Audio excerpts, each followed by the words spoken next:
Shalom, puji nama Tuhan. Kita siap untuk dilawat dan diberkati oleh kebenaran firman Tuhan pada kesempatan yang berbahagia ini. Oleh sebab itu, mari dengan sikap yang penuh kesungguhan hati di hadapan Tuhan, kita satukan hati kita, kita berdoa. Mari kita berdoa. Bapa surgawi Allah yang kami sembah dalam nama Tuhan Yesus, terpujilah namamu, Allah yang maha tinggi, Allah yang kekal adanya, tetapi Allah yang sangat mengasihi kami, Allah yang sudah datang dan menyelamatkan kami. Kami sungguh-sungguh membutuhkan firman-Mu. Berfirmanlah kepada kami demi nama Yesus Kristus yang adalah firman yang hidup dan yang menghidupkan kami. Kami berdoa, kami sambut firman. Haleluya, amin. Saudaraku yang kekasih, dimanapun saudara berada, firman Tuhan menjadi dasar perenungan kita pada kesempatan yang berbahagia ini terambil dari Injil Yohanes pasal 15 ayat 13. Injil Yohanes 15 ayat 13. Demikian firman Tuhan. Tidak ada kasih yang lebih besar daripada kasih seorang yang memberikan nyawanya untuk sahabat-sahabatnya. Sekali lagi, tidak ada kasih yang lebih besar daripada kasih seorang yang memberikan nyawanya untuk sahabat-sahabatnya. Dengan terang kebenaran firman Tuhan ini, atau berdasarkan ayat ini yang tentu dijiwai oleh keseluruhan pasal Yohanes pasal 15 ini, saya mengangkat tema kasih yang terbesar. Kasih yang terbesar menurut ayat ini berbicara tentang Yesus memulihkanku, dan yang kedua, Yesus sahabatku.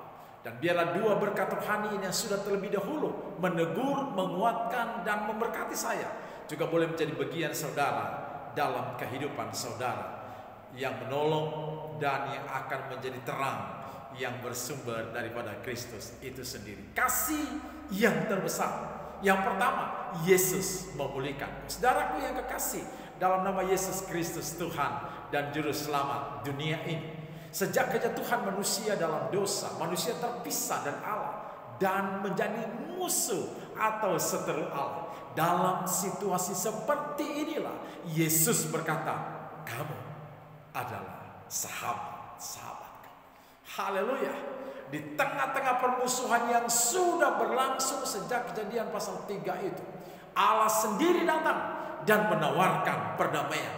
Akhiri permusuhan dalam sebuah bentuk relasi yang baru, yakni relasi persahabatan. Saudaraku yang kekasih, Allah mau bersahabat dengan manusia. Allah mau bersahabat dengan saudara dan saya. Bahkan dalam Injil Matius 11 ayat 19 di sana dikatakan bahwa Yesus adalah sahabat pemungut cukai dan orang-orang berdosa. Artinya Yesus menyebut sahabat-sahabat bukan hanya terbatas kepada para murid yang dia pilih ketika dia ada di bumi ini, tetapi juga bagi semua orang yang percaya kepada pemberitaan para murid itu. Dan itu bisa dilihat dalam doa Yesus pada Injil Yohanes, Injil yang sama di dasar perenungan kita pada pasalnya yang ke-17. Lalu bagaimana caranya Yesus yang adalah Tuhan yang Maha Kudus itu boleh bersahabat dengan saya dan saudara, boleh bersahabat dengan manusia yang berdosa? Ingat, hanya ada satu jalan, yaitu melalui kelahiran, kematian, dan kebangkitan Yesus. Manusia beroleh pemulihan. Sehingga gambar dan rupa Allah yang hancur oleh karena kesombongan, oleh karena manusia memilih menolak firman Tuhan, oleh karena manusia memilih tidak taat, tidak mau melakukan firman Tuhan, gambar dan rupa Allah dipulihkan. Saudara dan saya dipulihkan. Yesus memulihkan saudara dan saya. Dalam surat-suratnya Paulus menyebut situasi manusia setelah mengalami lawatan kasih Yesus sebagai manusia baru. Yang lama telah berlalu. Haleluya saudaraku. Permusuhan, pertikaian, keadaan terpisah dari Allah sudah berakhir. Saudara dan saya adalah sahabat-sahabat Allah. Berkat rohani yang kedua, kasih yang terbesar. Ini juga bicara Yesus sahabatku. Dalam Yohanes 15 ayat 10, ya, pada pasal yang sama, Injil Yohanes dikatakan, jikalau kamu menuruti perintahku, kamu akan tinggal di dalam kasihku, seperti aku menuruti perintah Bapakku dan tinggal di dalam kasihnya. Untuk menjelaskan hal yang sangat penting dan sangat mulia ini, Yesus memakai perumpamaan tentang pokok anggur, di mana orang-orang percaya, di mana murid-murid Yesus disebut sebagai ranting-ranting daripada pokok anggur. Oleh sebab itu, saudara yang kasih, kalau kita memperhatikan hal ini, ranting-ranting itu hanya bisa hidup, hanya bisa menghasilkan buah kalau ia melekat pada pokok anggur yang benar. Ketika dia terpisah, maka sebenarnya tidak mungkin berbuah dan ia tidak mungkin hidup.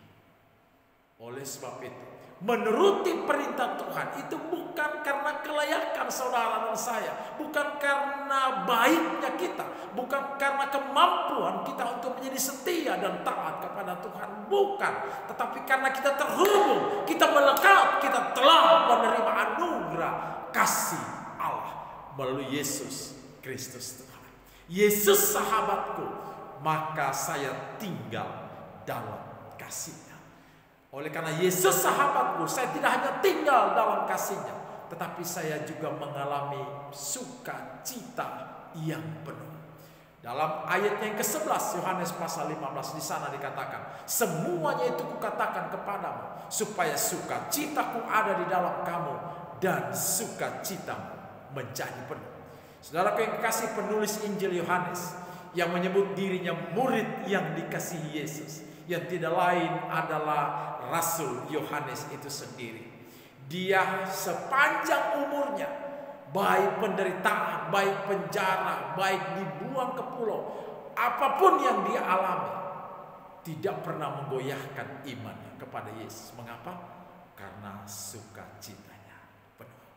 Demikian juga para rasul yang lain, Petrus dan murid-murid yang lain, sukacita mereka penuh. Karena mereka tahu, mereka mengerti rahasia yang besar ini. Mereka adalah sahabat Allah. Demikian juga saudara dan saya. Kasih yang terbesar, Yesus memulihkanku, Yesus sahabatku. Maka dengan penuh sukacita, saya juga mau, sekali lagi, saya juga mau menjadi sahabat bagi orang lain. Amin. Mari kita berdoa. Terima kasih Tuhan, Engkau sudah mau menjadi sahabat kami, dan Engkau mengangkat kami, Engkau memulihkan kami, sehingga kami dilayakkan untuk menjadi sahabat-sahabat-Mu. Tolong kami, sertai kami, kuatkan kami, agar kami tetap tinggal di dalam Engkau, sehingga kami hidup dan menghasilkan buah bagi kemuliaan nama Tuhan. Dalam nama Tuhan Yesus kami berdoa, kami bersyukur buat firman. Haleluya. Amin. Shalom.